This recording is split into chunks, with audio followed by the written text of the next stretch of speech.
So generally, I take an example, kind greetings to you all, kind greetings. I take an example of an aldehyde, general representation of an aldehyde. This is a general representation of an aldehyde reacting with the derivative of ammonia. How will the reaction mechanism occur? How will the reaction take place? So,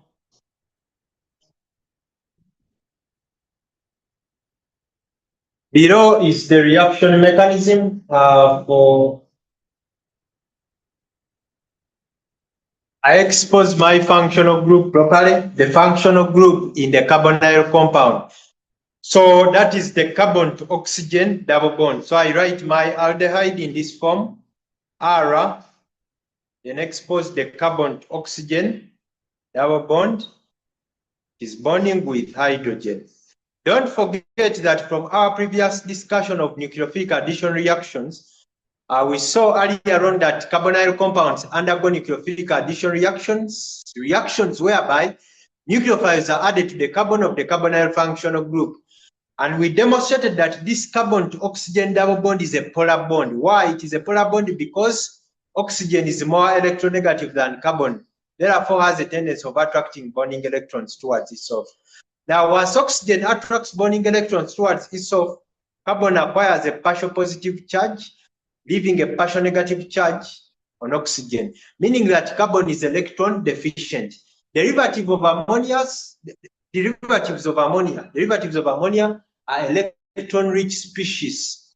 For example, NH2 is electron-rich because there are lone pairs of electrons on nitrogen that can be donated to carbon. So we donate. In simple terms, oxygen takes. Why is oxygen taking? Because it is more electronegative. That's why it is taking. And after it's taking, carbon becomes electron deficient. It needs electrons. So what do you do to give it electrons? Use the derivative of ammonia. Take lone pairs of electrons from ammonia. Those derivatives of ammonia are electron rich because nitrogen within them has lone pairs of electrons. So use lone pairs of electrons on nitrogen and donate to carbon. Therefore, we shall form the following. We have R bonding with the C. This C has now a single bond with oxygen and a negative. Oxygen has a negative. That negative corresponds to electrons which were originally present in one of the two bonds. One bond has been broken, therefore that negative corresponds to complete breaking of the bond. Therefore, there are electrons in that negative sign. Then this carbon carries hydrogen. It carries hydrogen. I am bonding it with nitrogen that has donated. Therefore, nitrogen has a plus because it has donated electrons. This nitrogen carries a hydrogen. It also carries another hydrogen. Then I am bonding it with, it also has R. Yeah, it also has R, not R prime, sorry. It has R. So at this stage, nitrogen is electron deficient. It needs electrons. So we give nitrogen electrons using the adjacent hydrogen to it. So we use electrons in this bond and give them to nitrogen. Once we give electrons, remember that bond, electrons in this bond have been shared. It is a covalent bond. So electrons there are shared between nitrogen and hydrogen. They are shared between nitrogen and hydrogen, and I have donated them to nitrogen. In simple terms, nitrogen has taken all of them, thereby making hydrogen electron deficient. Hydrogen is electron deficient, but up here, I have a negative charge. A negative charge corresponds to too much electron density. So I have electrons there. Therefore, this hydrogen can go there where I have electrons. In simple terms, we have a hydrogen shift. And what causes that hydrogen shift? The fact that we have given electrons of hydrogen to nitrogen. Hydrogen has become electron deficient. Therefore, it needs electrons. It has to go where electrons are, and that's where we have electrons. Therefore, it goes there, and we shall have R, C, OH, H, and then N, H, R. The negative now is not there because electrons which were corresponding to that negative sign have been donated to hydrogen. That's why the negative has disappeared. So for that case, this is now the new structure I have. Still in this new structure, this bond here, this bond I am highlighting in pink, this bond here, the bond between carbon and the bond between carbon and oxygen, that bond is still polar. It is still polar because oxygen is more electronegative than carbon. So oxygen takes. Now, once oxygen takes, carbon becomes electron deficient, or it acquires a partial positive charge. So it is electron deficient. However, here we have lone pairs of electrons on nitrogen, which can be donated to that carbon, which is electron deficient. As a result, what have we lost? We have lost the OH has been lost. We have lost the hydroxide ion as we form RCH double bond. This is now a double bond with the N. N has donated, so has a plus, carries hydrogen, and it has R. So N is electron deficient. Still, we give it electrons using the adjacent hydrogen, the hydrogen next to it. So we pick electrons in these bonds and donate them to. It's like we can easily stabilize it using electrons which are close to it, those from the adjacent hydrogen. Therefore, once we donate electrons to that, that nitrogen, we shall lose hydrogen ion. There's nothing left to stabilize it as we form RCH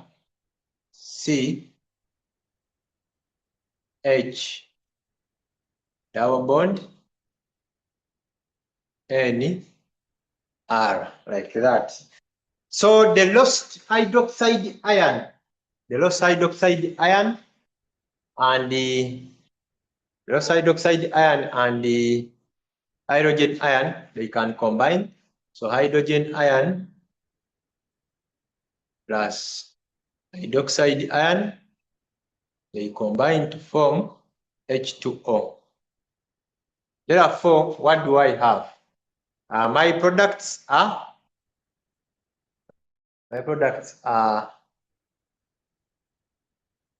RCH double bond NR plus H2O. You see, the reaction has resulted in formation of a water molecule. Therefore, it is a condensation reaction. And we have formed a compound with carbon to nitrogen double bond. This compound here, it has a carbon. Hope you are seeing the bond which I am highlighting in black. That is the carbon to nitrogen double bond. The imine group. Yeah, so that is the general reaction mechanism. With one illustration, the comprehension is a bit minimum. So we need another illustration so that it makes more sense. Maybe I don't know whether the time which I have is going to be enough. Okay, let me go through this again so that I start another session. What have I said? I have said that previously we saw that carbonyl compounds undergo nucleophilic addition reactions. They have the carbon-oxygen double bond as the functional group. Yeah, they have this carbon-oxygen, the one I am highlighting, the carbon-oxygen double bond as the functional group in black. That one, that is their functional group, the group that reacts. Therefore, in this case, that bond, carbon-oxygen, is polar. What do I mean by saying it is polar? it can be broken due to difference in charges. For example, in this case, oxygen is more electronegative than carbon. That's why you are seeing that arrow. You are seeing that arrow in black. The arrow in black shows that oxygen is more electronegative, therefore has a tendency of taking bonding electrons or attracting bonding electrons towards itself. Once it takes those bonding electrons, it has a partial negative charge. Therefore, it has left a partial positive charge on the carbon atom, meaning that this carbon atom is electron deficient. Once it is electron deficient, that's why we have the name nucleophilic addition. Since it is electron deficient, you have to add a nucleophile to it to make it stable. And this compound, the derivative of ammonia, within it, nitrogen, this nitrogen has lone pairs of electrons. So those electrons can be donated to something which is electron deficient so that we give it electrons. So once we give it electrons, this is what we form. We have, this is now a single bond because one bond has been broken. Oxygen is also having a negative. Why are we having that negative? That negative corresponds to full breakage of one of the two bonds. So the negative shows that we have electrons. The negative corresponds to electrons which were in one of the bonds, yes. And therefore, this carbon is now bonded to. We are bonding that carbon with this group. We are bonding it with the derivative of ammonia. We are bonding it with the derivative of ammonia. And nitrogen has a plus because it has donated. That's why it has a plus. So nitrogen has a plus. I have to give it electrons. I have to make it again stable. Yeah, that's why we use the hydrogen next to it. We use the hydrogen next to it. Yeah, use the hydrogen next to it. That's why you are seeing here, I am using this hydrogen, one of the hydrogens it carries to give that nitrogen electrons. So once I give it electrons, then this hydrogen, it's like I've also, because this is a covalent bond formed by nitrogen and hydrogen. So those electrons of hydrogen also, they have been donated to nitrogen, implying that hydrogen is also electron deficient, so it needs electrons. It needs electrons. That's why it has to shift where we have the negative, so that now I have O and H. I have combined them. So now that I have O and H, still the carbon, look at that pink, the carbon to oxygen bond is still polar. Why? It can be broken due to difference in charges. Why? Oxygen is more electronegative than carbon. It's like oxygen taking is done twice. That thing of oxygen taking, due to the fact that it has high electronegativity value, it is done twice. At the first stage, you see, look at this first stage. Look at this first stage in this color. Look at this first stage. Oxygen is taking. Oxygen is taking. And also look at this, this other stage. Here, oxygen is taking. You see, oxygen takes twice. Then nitrogen becomes electron deficient, still twice. You see, here it is electron deficient. And also down here, it is electron deficient. So it's like I'm doing the same thing twice. Oxygen taking, nitrogen giving. Still here, oxygen taking, nitrogen giving. And once nitrogen gives, it becomes electron deficient. I give it electrons using the hydrogen next to it. This thing at this level might look as if it is complex. With more examples, you need not worry. With more examples, you need not worry. Therefore, let us explore other examples. As of now, let me first end this, then come back with another example.